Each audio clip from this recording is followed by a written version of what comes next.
and you're listening to Aftershocks TV. And don't forget to keep it fucking metal. Yeah.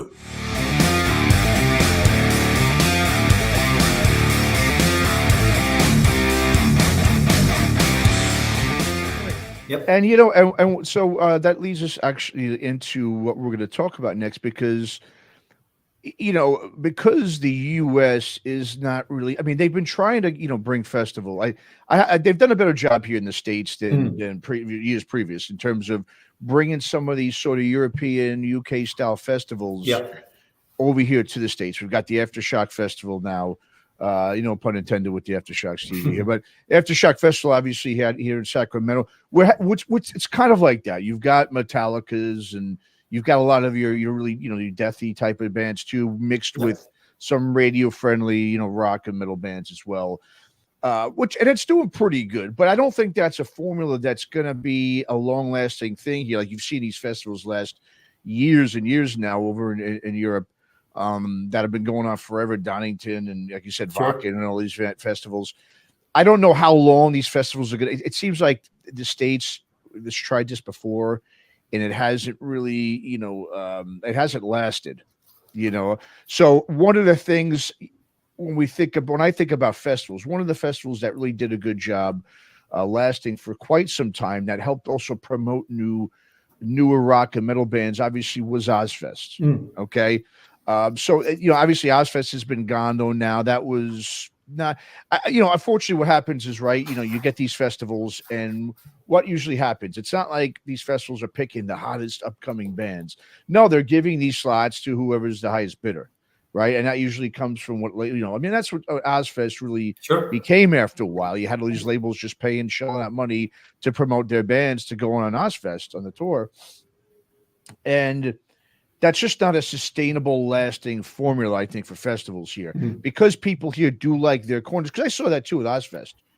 Everyone who was at the Pantera and Ozzy and just the bigger bands, they would go to the first stage. No, a lot of them didn't care about who was on that second stage, or the baby stage, as they call it, right? So I think I'm going to bring up here. This is a festival that's been, we were going to talk about this on the last show, but this is a festival that I think it's out of the Bay Area here. Okay. I think if you're going to do festivals here in the States, this is how you kind of have to do it. Yeah. You have to kind of do it in this way, because it's a new festival that's starting this year called the Omegafest. It's put on by Forbidden, the guys in Forbidden, Craig Cicero and Chris Contos, who's now in Forbidden as well. Obviously the drummer who's been in Machine Head and just a ton of Bay Area bands over the years. The drummer. So this was something that I was so happy to see, because this is how I think you're going to grow festivals, and it's got to be sort of regional. Okay, so this is obviously a Bay Area fest. You've got just really, it's not like you have a ton of Bay Area bands playing there. You got a few, obviously. You got a couple. Forbidden obviously is the biggest one, and Hatred. Those are the two that are big out of here. But this is sort of, I like this festival. I'm really excited to see this because obviously I'm a huge Biohazard fan, and they're doing a reunion thing right now. So I'm glad they're coming up here to the Bay. But you've got a good blend here, okay? Now this is sort of it's not a classic, old school heavy metal thrash festival. It's got a blend of everything in it. You've got the 90s with Biohazard, who's headlining. They were obviously a band that came out in the early 90s and did well in the early to mid 90s. Forbidden was one of those bands, right? Came out in the late 80s. They were around forever, but they didn't really start putting out albums and get signed and so forth until about 88, 89-ish, I believe. And then you've obviously got a newer band with Warbringer, that was a mid-2000s band on that new wave of thrash metal that came out in the mid-2000s. Exciter, obviously, they're your classic band from the 80s in here. And then, of course, they did a great job bringing in, a Hatred and Bewitcher and all these more newer sort of thrashy, a couple of more death-tinged band. Just a good balance of not just the musical styles, but of the eras as well, which is what I like about this. And I think this is how festivals here are going to thrive. It's going to be regional. Yeah, I mean, to have a touring thing like Ozzfest, it was great for the time, but that's just not something that's going to be able to sustain itself. And the reason why it really kind of went away, it just isn't going to work like that. They tried Tattoo the Earth Festival. That was another traveling tour that went from city to city. Same thing. That's a great book that the guy who put that together, Scott, I forget his last name, but he talks about in this book about how it was just such a pain in the ass to go from place to place and to get, you know, the cities to approve them to play there. You had a lot of pushback with a lot of the residents in the area, and that's why it just didn't last more than 1 year. Sure. And so I think this is the way you have to do it here in the States. You've got to not just make it one little corner of, okay, just a thrash metal fest or a hardcore fest or a metalcore fest. No, it's a blend of everything. A little 80s, a little 90s, a little bit of new days, you know, new style, 2000s, 2010, whatever it is, and putting them together regionally and not make it a traveling tour. Just do this in all the big cities. And we've been seeing it with, like, you know, things like Rocklahoma, right? That's lasted now for a while. That's right. That's a regional festival. So this is, you know, just my take on how festivals should be here in the States. This is just a good example. The Omegafest, I'm really looking forward to something like this. I mean, what's your take on what do you think is a good way forward for festivals here in the States, that in your opinion? I think something like this. I mean, just before I answer that question, that music hall, what's the capacity of that music hall? Okay, so UC Theater, it's not a huge, it's a perfect size place. I mean, it's hard to really put a number on it, but it's not a small club. It's not a huge club. It's just that right in the middle, you know, I guess 1,000 to 2,000 people you could fit. Yeah, that's decent. Thousand. Yeah, that's I know that kind of in my head. Yeah, I can see that. But I think something like this. I mean, I would go and see this in a heartbeat. Right, not going to pretend to be a huge fan of every band on there, but I can talk about what I do like. In the sense that, and you said it's been put together by Forbidden. They're making a comeback, and they've reestablished their social media presence. And I just got to talk about Forbidden for just a second. That album they released, I've got the years here, 2010. That could be released today, and you wouldn't know the difference. Oh yeah, it's on. If you like Testament, you like Death Angel, you like thrash metal, you're going to love this. When you look at some of these bands, if you don't really, and I'm not claiming to know Forbidden's discography, and I know all the band members. I don't. I know the last couple of albums, and they are just unbelievable. Paul Bostov and Gene Hoglan played with Forbidden. So if those guys are just hanging their hat with that band, then that just give you an idea of the level of musicianship. So you don't even have to talk about that. It's an incredible album. Dates back, I said, 2010. Check it out. You're going to love it. Biohazard, I think I saw them at Donington a couple of years ago. Can't even remember. Exciter, just classic thrash metal. We know all about that. And Warbringer came across my radar back during mid-2020 during COVID. And we were all just stuck at home doing whatever. And I don't know how I discovered them, read it on Blabbermouth, downloaded it on Apple Music or whatever, and an incredible band. But what's interesting, if you look at the years, Biohazard last album was 2012. Everybody knows Evan Seinfeld. Forbidden was 2010. Exciter was 2010. But Warbringer was 2020. So I like the mix, to your point. I like the mix of what's coming in. The other bands on Frolic and Hellbender, I'm not overly, know the names, but not overly familiar with the music, so I can't do it justice, but I will check it out. But I think this is an awesome kind of subsection of what a festival could be. It's never going to be an Ozzfest, and that's what we're going to talk about, but it's never going to be that. But I just think I would go and I traveled for this, and I'm getting to this stage, you know, where I've seen so many bands. If I see anybody that's more than an hour away, I'm going, not too sure about that. Whereas when I was 16, I traveled 1,000 miles to see Iron Maiden. It's literally over to the UK from Ireland. But now I'm just older, and, you know, it's selective, I guess. But I think this is an awesome lineup. You know, Warbringer, Forbidden, you know, Exciter, Jesus, Biohazard, come on. I know. Tell me about it. Yeah, well, and that's the thing too. I think, you know, what happens with these festivals a lot of times is once it does well, okay, you know, for more than a year, okay, each year, just like anything, and I understand it, right? It tends to grow and grow. So then so for this year, like this festival, okay, they are planning this Omegafest. They want to do this on an annual basis. That is the plan, which I think is great. I think every major city should have something like this, you know, depending on, you know, and it should be most important, I think, to this is it's led by band members in the scene. Like I said, Chris Contos and Craig LaCicero, guys who have been in the scene, the thrash scene in the Bay Area for you know, decades. and they're the OGs here. And it's put together by them. It's not just some promoter coming out of town and coming in and do it. It's got to be. And then what happens with these festivals? It's just like we saw this. There's a great festival that I guess it started about 7-8 years ago. It's called Psycho Fest out of Vegas, and it started off as just like a stoner doomy type of festival. Okay, and Vegas is a great place. You got all these venues, right? It started to grow. It did well one year, got bigger the next. Next thing you know, by its third or fourth year, you have an Alice Cooper headline. You're having Megadeth there. You're having dancing. And I just think once I get that they want to make it bigger, but then once it gets to a specific size like that, you have to start compromising with the original idea of it. You can't have it at a smaller venue like this. You have to have it at a bigger venue if you bring in an Alice Cooper or a Megadeth, obviously.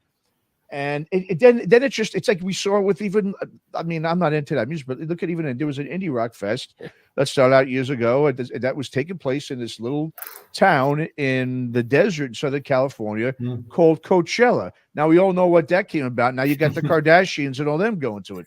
So this is what happens, unfortunately, here in the States. That's right. Right? Because a lot of these promoters and people, just investors, whatever you want to call them, they see, oh, look at this thing going on out there. Wow, people are making a pilgrimage out there. And then we've got to get our hooks into it now, and we got to skew it a little bit so we can get some higher profile people to go to it. And then it just loses what it originally was, and then it goes away. And when we kind of saw that with Ozzfest, because when Ozzfest started out, that was a great festival, meaning they were really promoting a lot of the new and upcoming bands in the late 90s there. Like for instance, I'm actually gonna bring, speaking of Ozzfest, we're gonna move this, but I want to bring something here. Let's go ahead. We're gonna look. Okay, just give me a second here to bring this up. We're gonna kind of look into, if you look at Ozzfest when it first started out, okay, in the year 97, I believe, or 96, I think 96 was the first one. Okay.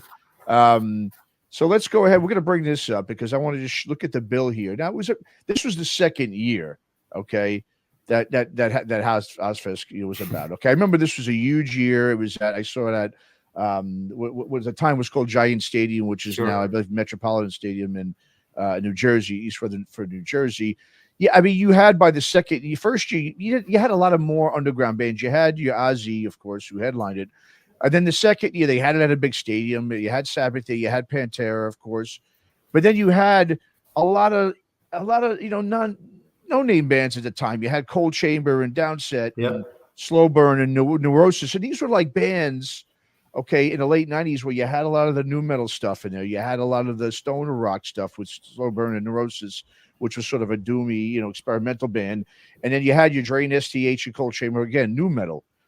On top of that, you had obviously the bigger name bands, Machine Head, Fear Factory, and Pantera, and so forth. But they had the big bands, and then they had that side stage for those really, those up and coming bands. And I loved it. And then as years went, on and on, the next thing you had Iron Maiden, on there, and you had biggest metal and rock bands known to man. Judas Priest, I think, might have played on there. I think one year. So it starts off with I think a real underground feel to it, mixed with some well-known bands. And then, of course, just obviously when promoters are coming when promoters are being offered $50,000 if you put this band on there, sure, why not? Come on. And the labels were doing that. Obviously, they were just, paying to have their bands on there. And so it doesn't really come from this, I hate to use that word organic, but it doesn't come from that place of just based off of a great band. There has to be all this other stuff behind it. And so, speaking of Ozzfest, I don't know if you've heard, but there was this thing recently where Sharon Osbourne said that she's open to maybe having an Ozzfest again, but I don't think you can do that again. I don't think it's gonna last. They might be okay for a year or so, but I just don't think a festival like that is gonna work anymore in this day and age, and just the way the music is. I don't know. What's your take on that? Yeah, I think there's, well, first of all, the fact that it's been discussed is positive. Anybody who's promoting rock and metal, then I'm listening to it. So I like that part. Even if I don't like the genre, I said, hey, they're talking about it. But, the Ozzfest went from, in 96 to 2018. I thought it finished earlier than that. I moved to the US in 14, so I've never been to an Ozzfest for one reason or another. Maybe it just didn't come my way, or I was traveling or whatever. I used to travel a lot, but and the second stage was where a lot of the smaller bands jumped on board and became bigger bands, hopefully. But then a lot of them faded away. I was looking at Slow Burn, Pitch Shifter. They were a good English band. I remember them. Yeah, I remember them. Yeah. Yeah. I have Industrial. one CD, but yeah, that's right. And then Ultra Spank, never heard of them, right? So they just drift. No, not every kind of band industrial metal band too. Yeah. I mean, but I like it gave them a shot basically, and whether it was a buy on or pay to play, I guess there was. But one of the things I read that Sharon said this week was that, hey, look, we're not trillionaires, and a lot of it is going to depend on, obviously, this is the music business. It has to make money. They have to make a profit. She's not going to go out on the road to break even. She doesn't need the money. You like to think she doesn't. It's called Ozzfest. Ozzy is no way playing those festivals. Ozzy, I'm a huge Ozzy fan, a huge Sabbath fan, but Ozzy's too old. He's too frail. He's getting older. And if she's talking about this now, then maybe, and even if they're thinking about doing it, it's not going to be until maybe 25, 26. Ozzy then is 2 years older. He's not going to be playing there. Ozzfest, the name Ozzfest is the brand. Obviously, to get to put people to put asses on seats. I get it. Ozzy's not going to be part of that. No way. Just based on his age, it's not going to happen. But hey, if it's coming back and it's coming my way and there's a decent lineup, what I'm not going to do, because again, too old, I'm not going to stand in the field for 8 hours watching 8 bands. No. Just not going to happen. I will come in for, unless it was an exceptional bill, maybe take that back a little bit. But for the most part, I would just see somebody, the top 3 or 4. I've seen a lot of bands over the years. I may have seen them in the year gone by and said, I ain't going out at 2 o'clock in the day to stand in the field no way. Drinking beer in a hot sun or just whatever. Can't do it anymore. Which is great when I was 22 or something, exactly. but not at 53. No. Hell no. Yeah. No, and that's a great point too. You bring up. There's 2 things you just brought up right there. Like you said, I think it's the music business, right? So any of these organic festivals like this, the Omegafest, right? Something small like that can sustain itself because again, there's a business part to it, but it's not so much a business. The overheads, the overhead for like you said, putting a festival out in the field and stuff. Forget it. There's too much that goes into it. If you keep it sort of small and you keep it a little bit more, intimate that way, I think that's what makes these festivals last. Once you start bringing in a bunch of, of the big business and the agents, you bring in the managers, and of course everyone wants their piece, and that's understandable. Like you said, it's a business, and so you just can't have a really organic festival like that unless you keep it to a certain capacity, a limit. And then, but I remember, Matt, just real quick, I remember going to the Doningtons, talking about the Doningtons. So I went to Donington 86, 87, 88 and 91, I think it was. I think they're the years.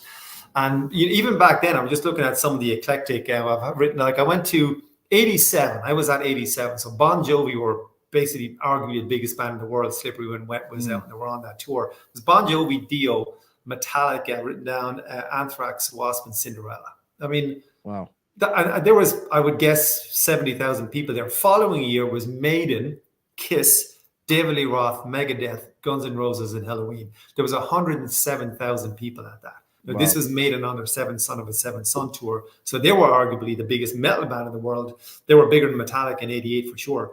Because obviously the Black Album was a couple of years away. And then over the years, then there was a mix of different bands. But I think I don't know what the festival is. Again, I'm older, so I'm not looking at festivals. So if a 35-year-old is a big metal fan like we are, is that appealing to them anymore? I don't know the answer to that. I don't know if the appetite is there for festivals, or is it just the big mega gigs like Metallica, with Pantera or whomever is touring? Is that where it's going as opposed to having 10 bands on over 10 hours? I don't know. I would just venture a guess. I don't know either. You're right, but I would venture a guess it's that. It's not going to be the big festivals, and the reason why is just because of what you said before. I want to bring up was people our age. I mean, for one, okay, the festival. I mean, it's a lot of money, right? So a lot of young metal fans, are they going to pay that kind of money? Sure. $100 plus $50 a day to see a festival. I don't know. I don't think so, because you're on top of you know, parking and a part of whatever you're going to buy at the show, Yeah. whether it's refreshments and beverages and merch. I mean, it's like we say, anytime you go to these sort of shows or festivals these days, you're easily $300 to $500 easily. 100%. You're buying a beer for $15, and that's exactly, one beer, so exactly. So I just don't see, you know, a lot of the younger generation doing that. But another thing is, you said for guys, even for like ourselves, for people like ourselves in our 40s and 50s and so forth, we're not going to stand in a field, like you said, for 10 hours, because it's like I can't sit there and have one beer every 3 hours. I can't do it, man. I like to have I like to go with it as I'm going with the music. But if you've got 10 to 20 bands, it's hard to keep up with. This is no word of a lie. Richie, again, talking about Richie and Focus on Mel. He was there looking at the year 1988. Megadeth were on, and then remember, there's 107,000 people, so you got to go for a piss every 20 minutes. You got to grab a beer every half hour or whatever. But we were drinking pretty heavily, if I can remember. Sure. And we were obviously you did it in rounds, so we were bringing back 3 beers, walking down, and then there was this much gone when you got back, right? Because you just meandering through whatever. And I, if I can remember right, I miss Megadeth going for a beer, because it took me 40 minutes to go and get the fucking beer. As all I saw was him coming on stage, and I was trying to look back or whatever. I missed the entire set getting a beer, and then by the time you get back, there's this much gone, and then you drink that quick as it's a hot sunny day, and then the next guy goes up. And this went on all day long, and then you take one piss, you're done.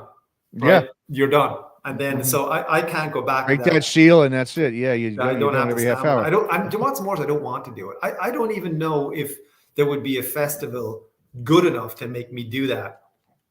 Again, I don't think it's there. No, not one that's got, and that's the thing too. Festivals, right? There's certain bands you want to go see at those festivals, but they're also only going to play for 20-25 minutes. That's right. So that's the thing too. So that's why I think this Omegafest stuff like that, for at least for, like I said, old fucks like us, it's like perfect, because you've got 8 bands. Even my buddy, when I showed him that, he's like, I'm not going to get there to start that. I don't have the stamina for that. Maybe we'll do like 5 or 6 of those bands, and then that's it. But it's at least, it's doable, because something like that's doable, because it's also at a smaller location. Like you said, you're not waiting online for 40 minutes to take a piss. I do that. I would do that. And it's indoors. I mean, indoors versus outdoors. That's a big thing too. So that's the thing too. I mean, I get fried. I burn like a lobster. So I can't, to me, be in the sun for all day, it's just, no, I can't do it, man. I did that. I went to see Guns N' Roses. I think it was, they played Slane Festival in Ireland. Was it Guns? It was Guns N' Roses. And it was a stinking hot day, which is unusual in Ireland. And whatever way the sun was coming down was just beating on this side of my head. So I got fried on this side, and this side was perfect. So, and I'm not a Guns N' Roses fan, so what a waste of a day that was. I know, right?